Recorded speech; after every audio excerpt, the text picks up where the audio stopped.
Halo, assalamualaikum warahmatullahi wabarakatuh. Semangat pagi anak-anak. Pada video pembelajaran kali ini kita akan membahas materi tentang jurnal khusus. Nah, apa sih jurnal khusus itu? Jadi jurnal khusus adalah jurnal yang dikelompokkan sesuai dengan jenis-jenis transaksinya. Nah, setiap terjadi transaksi, petugas pembukuan kan pasti akan mengidentifikasi jenis transaksi yang terjadi. Nah, kemudian dia akan mencatatnya ke dalam jurnal khusus. Misalnya nih, jika dalam 1 bulan perusahaan melakukan pembelian kredit sebanyak 50 kali, maka petugas hanya akan berurusan dengan 4 atau 5 akun. Nah, tergantung pada kebijakan perusahaan dalam mengklasifikasikan transaksinya. Nah, untuk semua pembelian yang dilakukan secara kredit, perusahaan menyediakan satu jurnal khusus yang disebut dengan jurnal pembelian. Nah, untuk setiap transaksi kredit yang terjadi, maka petugas akan mencatatnya. Kemudian, secara berkala, misalnya setiap bulan, maka seluruh transaksi dijumlahkan dan dipindah bukukan ke dalam buku besar.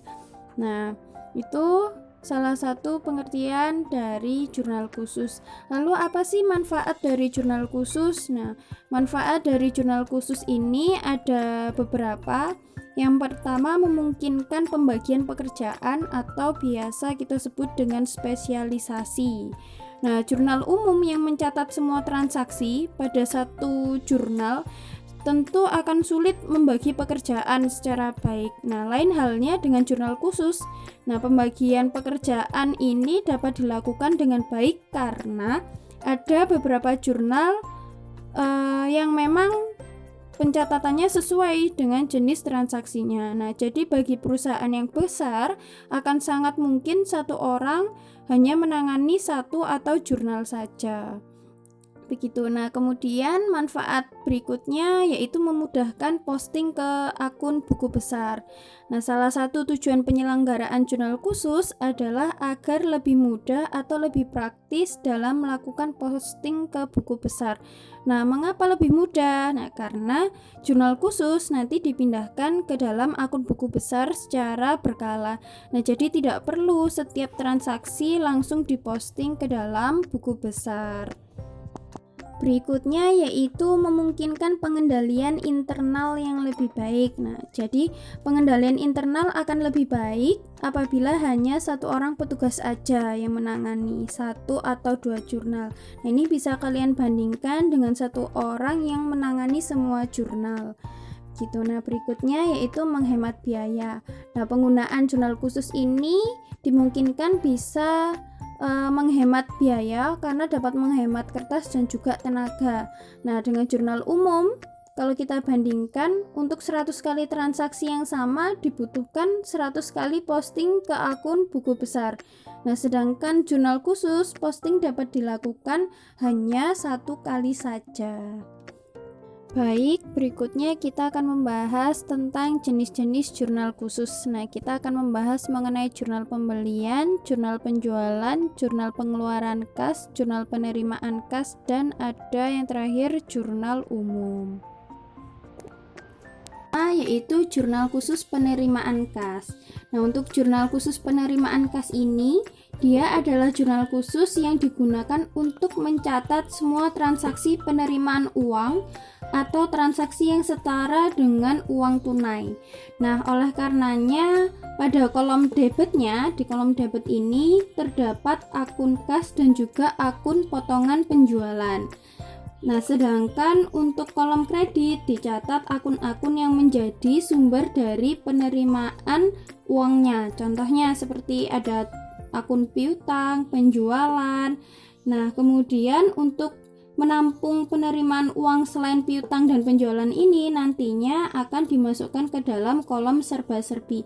Nah, di sini ada kolom bagian nama akunnya dan nanti di sini ada kolom jumlah yaitu nilai berapa penerimaan yang diterima dari akun tersebut. Yang kedua ada jurnal khusus pengeluaran kas. Nah, untuk jurnal khusus pengeluaran kas ini dia adalah jurnal khusus yang dilakukan untuk mencatat transaksi pembayaran yang dilakukan oleh perusahaan untuk berbagai tujuan. Nah, transaksi yang sering kali terjadi adalah pembayaran utang sama pembelian barang dagang. Nah, makanya untuk akun pembelian dan utang usaha ini dia dibuatkan akun khusus. Nah, sedangkan untuk transaksi lainnya bisa dimasukkan ke dalam akun serba-serbi. Nah, ini untuk yang Ibu kasih stabilo warna merah. Nah, ini harusnya ada serba-serbi, bentuknya seperti ini. Nah, oke. Nah, sedangkan untuk sisi kreditnya terdapat kolom yang berisi akun potongan pembelian dan juga akun kas. Yang berikutnya, yang ketiga, yaitu jurnal khusus pembelian. Nah, jurnal khusus pembelian ini dia adalah jurnal khusus yang dibuat dengan tujuan untuk mencatat pembelian barang dagang atau harta lainnya secara kredit. Nah, untuk pembelian barang dagang dan harta lainnya yang dilakukan secara tunai, nanti dia akan dicatat ke jurnal pengeluaran kas. Nah, yang tadi itu ya. Nah, ketika membuat kolom jurnal pembelian, kita harus memperhatikan nih transaksi apa yang sering terjadi. Nah, untuk transaksi yang sering terjadi harus menggunakan kolom khusus.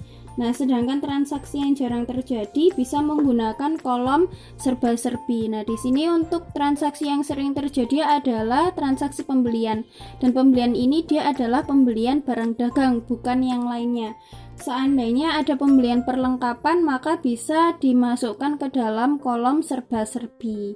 Nah, jadi tulis nih akun pembelian perlengkapan, maka di sini ditulisnya akun perlengkapan sejumlah berapa yang dibeli.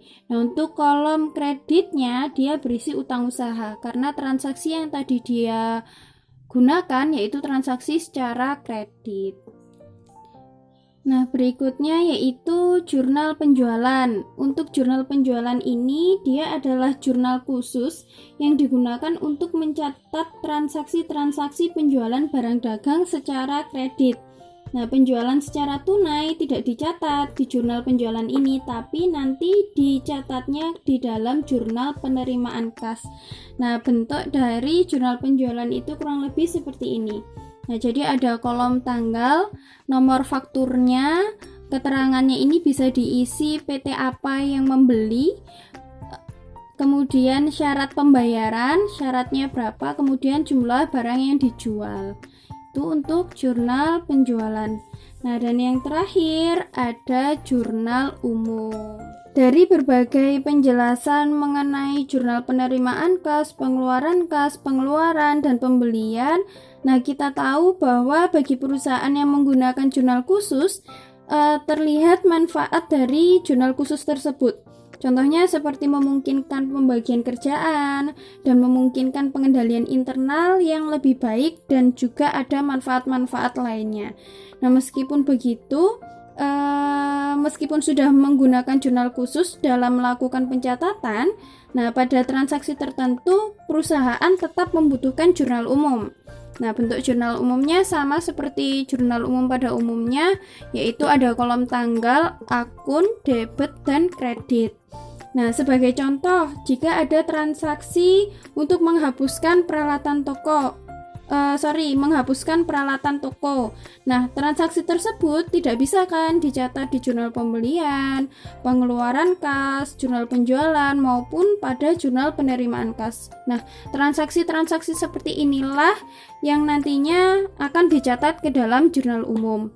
Nah, selain ada transaksi di luar transaksi tersebut, transaksi yang bisa dicatat di dalam jurnal umum, contohnya ada penghapusan piutang dagang, retur pembelian, retur penjualan, penambahan modal, kemudian hilangnya harta atau aktiva. Nah, jadi pada kesimpulannya jurnal umum ini dia adalah jurnal yang dibuat untuk mencatat transaksi yang tidak dapat dicatat pada jurnal khusus. Baik, Ibu rasa cukup pembahasan kita mengenai jurnal khusus pada video kali ini. Ibu akhiri, terima kasih dan mohon maaf apabila ada yang tidak berkenan di hati kalian. Semangat selalu. Wassalamualaikum warahmatullahi wabarakatuh.